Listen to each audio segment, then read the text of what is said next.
Rádio Decidente. Olá, eu sou Fátima Uchoa e você confere a partir de agora o nosso Rádio Decidente, podcast da Coordenadoria de TV e Rádio do Superior Tribunal de Justiça, realizado em parceria com o Núcleo de Gerenciamento de Precedentes e de Ações Coletivas do STJ, o NUGEPNAC. E hoje a gente vai abordar o tema repetitivo 1164, no qual a primeira sessão do STJ definiu que incide contribuição previdenciária a cargo do empregador sobre o auxílio alimentação pago em dinheiro ao empregado. A tese trata da natureza jurídica dessa verba e dos efeitos práticos dela na base de cálculo da contribuição previdenciária. Para esclarecer os principais pontos dessa questão, eu converso a partir de agora com o ministro Gurgel de Faria. Ministro, grande satisfação tê-lo aqui conosco no Rádio Decidente. Bem-vindo. Olá, Fátima, uma satisfação estar falando com vocês, todos que integram a equipe da Rádio Decidente, e também, por óbvio, com os nossos ouvintes que irão acompanhar os comentários sobre o tema 1164 do Superior Tribunal de Justiça. Ministro Gurgel de Faria, inicialmente, eu gostaria que o senhor esclarecesse ao nosso ouvinte quais foram os motivos pelos quais o STJ julgou, pelo rito dos repetitivos, essa questão da incidência da contribuição previdenciária sobre o auxílio alimentação. Veja, Fátima, há alguns requisitos próprios para que a gente, no caso, transforme aquele tema em repetitivo. E um desses requisitos é a multiplicidade de processos. Quando nós temos processos rotineiros, processos que, na realidade, como o nome já diz, estão se multiplicando, é interessante que a gente tenha ali uma tese em repetitivo, porque vai formar um precedente. Esse precedente, então, quando julgado, ele, na realidade, tem o que a gente chama de decisão normativa e vai valer como norma, vai valer como, entre aspas, lei, para todos os demais casos que sejam iguais àquela questão. Então, o que é que se verificou? Que essa demanda envolvendo a contribuição previdenciária do empregador, quando dizia respeito à questão do pagamento do auxílio alimentação em pecúnia, é importante dizer, uma situação bem pontual, em dinheiro. Então, era uma questão que era, digamos assim, rotineira, eram milhares de processos a respeito desse tema. O STJ já vinha se debruçando sobre esse tema há um certo tempo e era importante, então, que a gente estancasse, digamos assim, a necessidade desses processos subirem e a gente, então, firmasse um precedente. Foi esse o objetivo. Eu quero aproveitar, Fátima, e comentar que o Superior Tribunal de Justiça ele tem feito um trabalho muito forte no sentido de construir precedentes.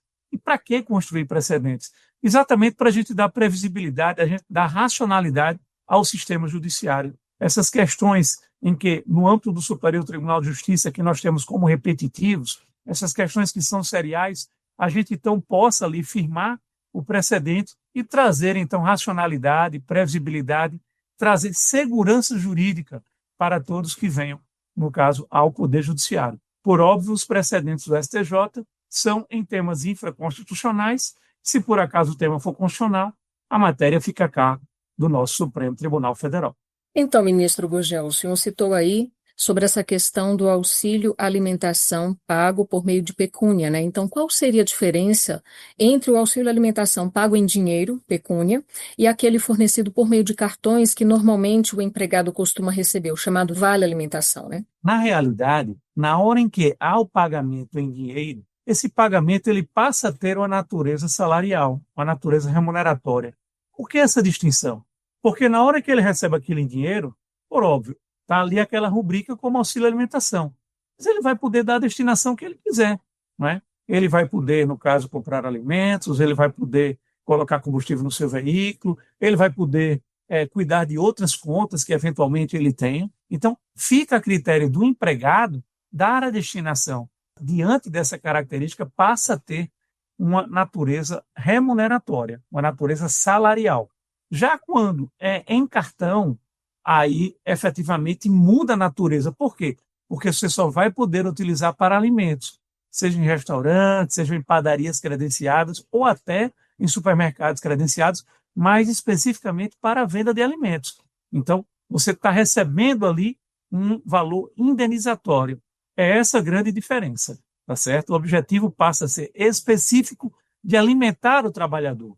Enquanto que na hora que você recebe em dinheiro, ali vem especificamente na sua conta, né? Porque também hoje os pagamentos praticamente não é mais em dinheiro, é feito crédito na conta corrente do empregado. Na realidade, aquilo ali vai poder ser utilizado pelo empregado da forma que ele entender mais conveniente, então passa a ter a natureza salarial. Ministro, o Supremo Tribunal Federal pincelou, digamos assim, no tema 20, alguns pontos do assunto sobre o qual a gente está falando hoje aqui no Rádio Decidente. Isso influenciou, de certa maneira, o julgamento do repetitivo 1164 pelo STJ?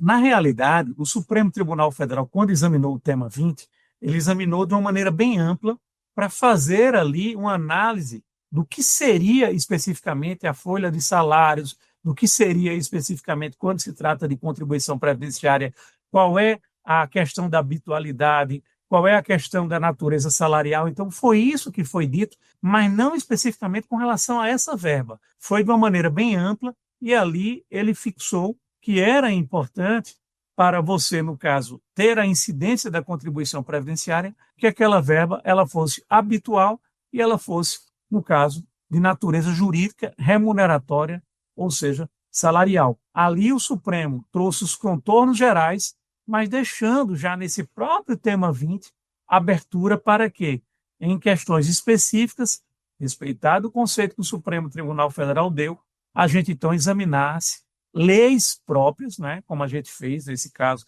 na lei de custeio da Previdência, que é a Lei 8.212/91, a CLT também foi analisada, que tem ali uma questão da natureza remuneratória ou não dessa rubrica, a gente depois pode falar, do artigo 457 da CLT. Então, o Supremo Tribunal Federal fez o exame constitucional, volto a dizer, de uma maneira bem ampla, de quais verbas, quais as características para as verbas serem consideradas como verbas de caráter salarial, especificamente a habitualidade e a remuneração, né? E deixando a critério do Superior Tribunal de Justiça, então o STJ fazer o exame infraconstitucional quanto a determinados pagamentos que são feitos. Aproveitando, ministro Gurgel, que o senhor tocou nesses dois pontos aí, qual o conceito dessa habitualidade do caráter salarial para fins de incidência da contribuição previdenciária? A habitualidade é quando, como o próprio nome diz, aquilo ali passa a ser pago por um período específico.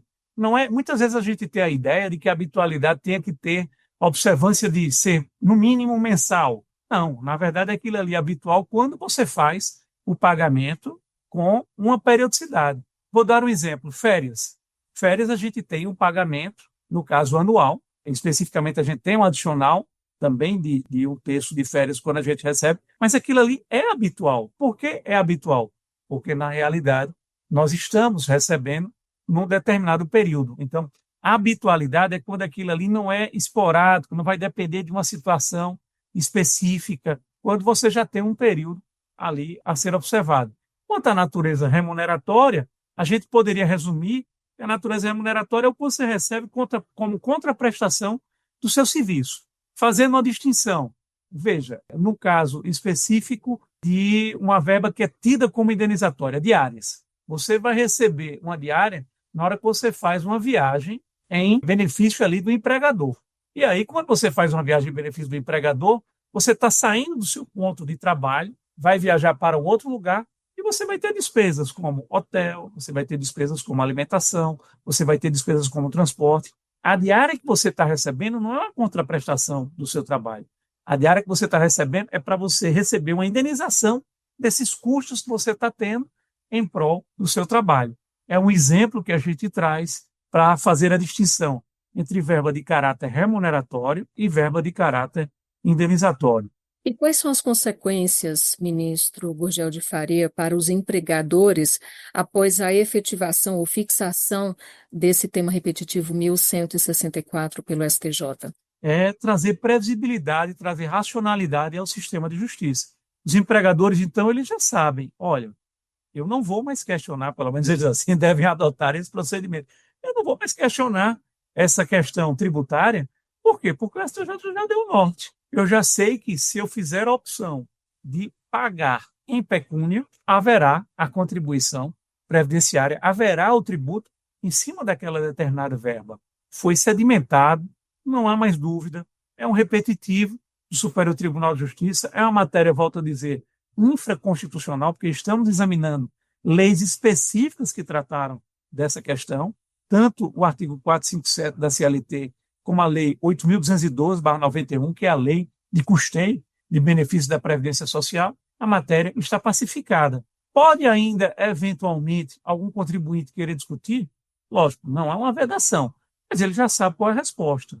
Então, o objetivo do precedente é esse, é dar previsibilidade, é dar racionalidade, fazer com que o contribuinte, ele já saiba, opa, aqui eu já sei, tem uma decisão do STJ, e não adianta bater na porta do judiciário que ele não vai ganhar essa questão. A Receita Federal também tem que, no caso, adotar aquele procedimento, tem que já saber que aquela verba eventualmente não deve ser cobrada, o tributo, por trazendo uma racionalidade ao sistema. É essa, digamos assim, a grande missão que nós temos hoje no nosso sistema judiciário de procurar trazer segurança jurídica para as partes. Tanto, como a gente está falando aqui de tributo, tanto para o contribuinte, como também para o fisco, para a Fazenda Pública. E essa tese, ela tem impacto retroativo, ministro? Ou seja, pode haver cobrança sobre valores passados, pretéritos? Veja, é importante dizer, às vezes, quando nós vamos julgar um repetitivo, é a primeira vez que o Superior Tribunal de Justiça está se debruçando, ou o STJ também pode eventualmente mudar a jurisprudência, mas nesse caso, a gente usou o repetitivo para reafirmar a jurisprudência. Já existia, tanto no âmbito da primeira turma como da segunda turma, inclusive também no âmbito da primeira sessão, que reúne esses dois colegiados. A primeira sessão reúne os ministros da primeira e da segunda turmas, portanto, são as turmas especializadas em direito público, e a jurisprudência sempre foi nesse sentido.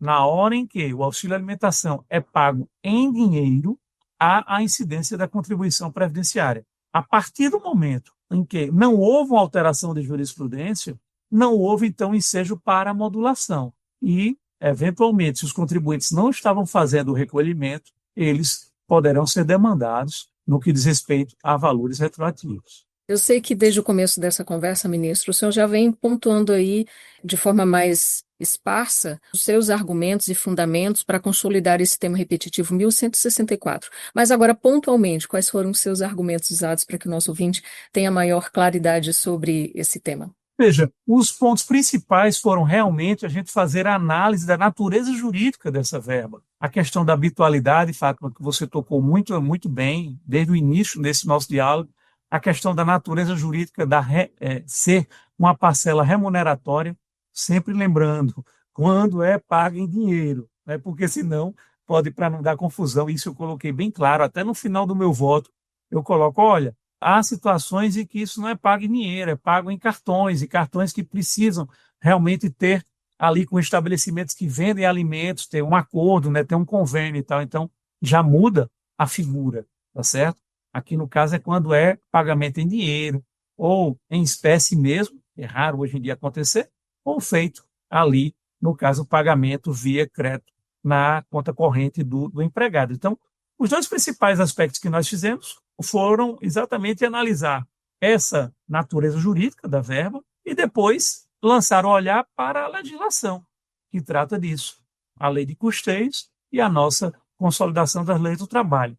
Sendo importante dizer que houve na CLT, nos idos de 2017, uma alteração exatamente para deixar clara, no artigo 457, parágrafo 2º, clara a regra de que não seria parcela remuneratória o auxílio alimentação, aí diz, vedado o pagamento em dinheiro.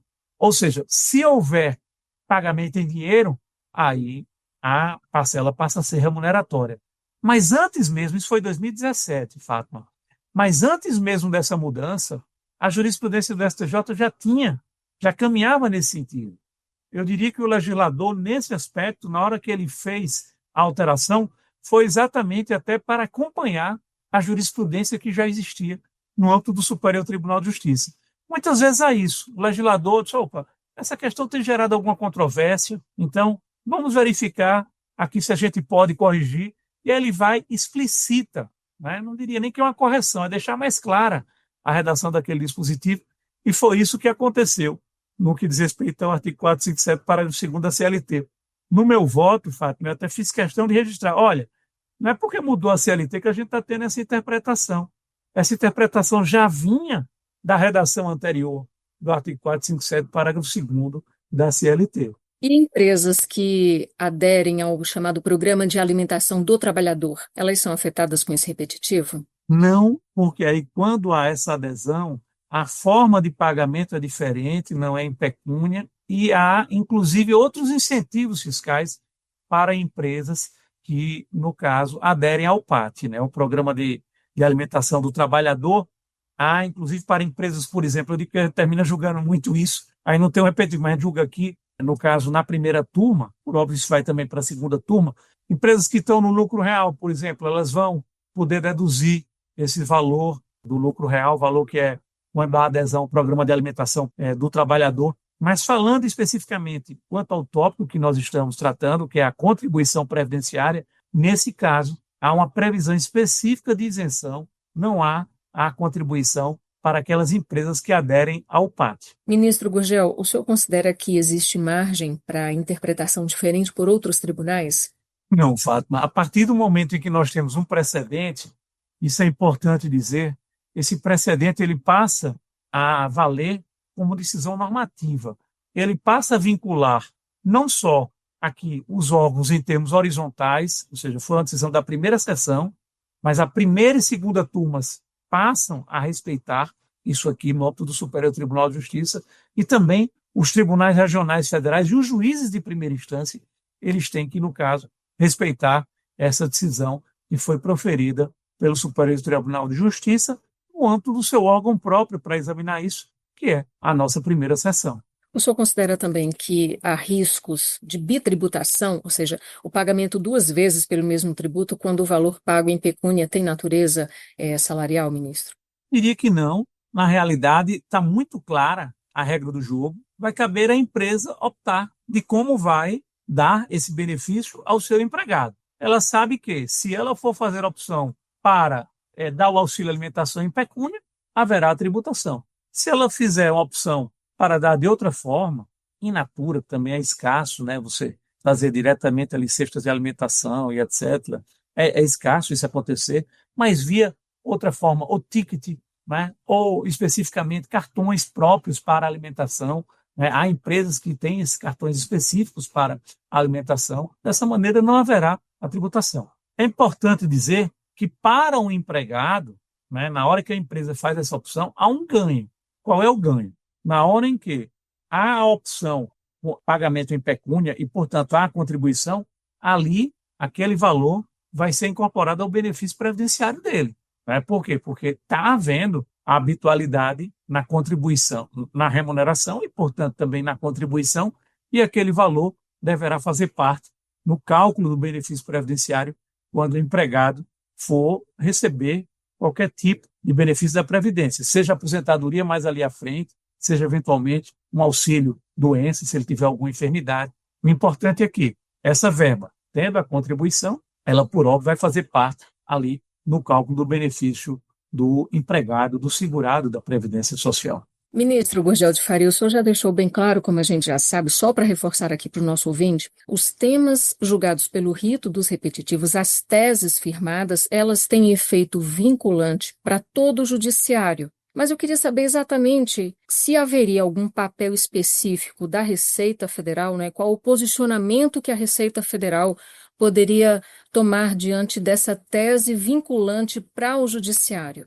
Essa pergunta é muito importante, Fátima, porque a gente vê que no âmbito federal, não estou falando no âmbito estadual e municipal, porque vai depender, cada ente federativo tem, no caso, a sua autonomia. Mas no âmbito federal, há um parecer antigo da Procuradoria da Fazenda Nacional, antigo que eu digo que é da época de 2011, então já tem aí 14 anos, dizendo que teses construídas no âmbito do Superior Tribunal de Justiça e que o tema seja infraconstitucional, essas teses construídas, elas devem ser respeitadas também pela administração pública. Ou seja, tanto os procuradores da Fazenda Nacional, se a tese for favorável ao contribuinte, que no caso aqui essa não foi, mas especificamente sendo teses favoráveis ao contribuinte, que temos, por óbvio, também várias e várias outras teses, já me coloco aqui à disposição para tratarmos de outra matéria que seja envolvendo o tributo favorável ao contribuinte. A Procuradoria da Fazenda Nacional tem um parecer ali dizendo que os seus procuradores não devem mais recorrer a respeito daquela matéria, e que a Receita Federal também fica vinculada àquela decisão que foi proferida. Então, como a tese foi favorável à Fazenda, não houve, digamos assim, maiores consequências, porque a Receita ficou, então, autuando, continuou autuando, eventualmente, quem não estava a recolher.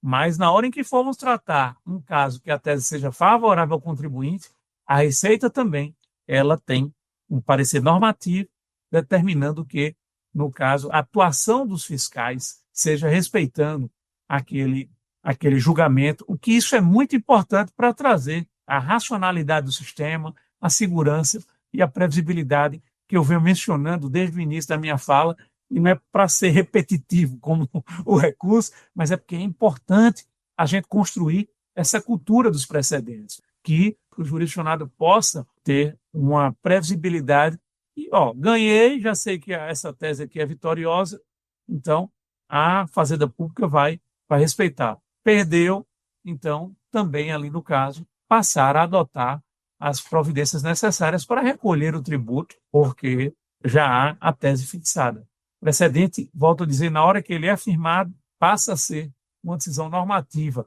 lei, entre aspas, para todos aqueles que estão abrangidos especificamente naquela situação. E esse todos, ministro, inclui também os contratos temporários ou contratos de estagiários? Veja, o estagiário tem uma situação específica, porque o estagiário ele não é um contribuinte obrigatório, é um contribuinte facultativo. Então, a própria lei de estagiário, que protege ali o estagiário, então tem essa previsão, não é obrigatória a contribuição social. Mas no caso do contrato temporário, algumas verbas é que não são, digamos assim, pagas eventualmente, especificamente quando há ali uma rescisão contratual. Mas então, se no contrato temporário houver o pagamento em pecúnia do auxílio alimentação, estará sujeita à contribuição previdenciária, porque a questão do contrato temporário é mais especificamente, Fátima, para quando você vai rescindir o contrato, né? Você faz ali, contrato temporário, o objetivo maior é fazer uma experiência, né? Para ver se o empregado vai dar certo naquela empresa, né? Então, se você paga a verba de natureza salarial e, como eu disse desde o início, quando o auxílio alimentação é em pecúnia, tem essa natureza salarial, haverá contribuição. Já para o estagiário, ele é facultativo, é uma outra situação. Ministro, haveria em sua análise possíveis estratégias jurídicas para empresas que desejam evitar litígios com relação a esse assunto do tema repetitivo 1164? Olha, na realidade, a partir do momento em que nós fixamos a tese de que a contribuição é devida, eu diria que a estratégia a ser montada é se por acaso houver, quanto a esse aspecto, alguma transação tributária ou o governo venha a trazer algum programa que traga aí uma redução de juros, redução de multa, então a empresa venha a aderir, porque a tese está construída, né? Não vejo abertura para a modificação dessa tese, porque é uma tese que, embora ela tenha saído na primeira sessão no ano de 2023, né, o julgamento, mas já vinha sendo construída há muito tempo. No meu voto, eu me lembro que eu fui pegar um caso julgado na primeira sessão de 2004, na mesma linha, em base de divergência. Então, eu acho que a estratégia seria, havendo algum programa, que às vezes o governo fala, olha, vou baixar aqui um edital de transação tributária para esse segmento. Não estou dizendo que tem, eu estou dizendo que se houver, então seria interessante, porque aí a empresa ali poderia ter uma redução de multa, uma redução de juros. Né? Geralmente são dois tópicos que na transação tributária há uma redução. Correção monetária não, porque é uma mera atualização do valor monetário, então geralmente precisa corrigir, mas multa e juros tem redução. Então, se houver, com certeza, haveria aí a assessoria jurídica das empresas, com certeza daria essa orientação para, no caso, aderir a eventual incentivo que venha nesse sentido. E que tipo de precauções os empregadores, de um modo geral, devem adotar ao conceder o auxílio alimentação? Eu acho que depende muito da estratégia da empresa, dos benefícios que a empresa dá. Às vezes, em convenção coletiva, Fátima, fica programado, isso é um acordo, olha, vamos pagar em pecúnia para que o empregado, então, na realidade, dê a destinação que ele queira para essa determinada verba. Às vezes, já ao contrário, já fica programado que vai ser especificamente ali através de cartões ou de tickets, né?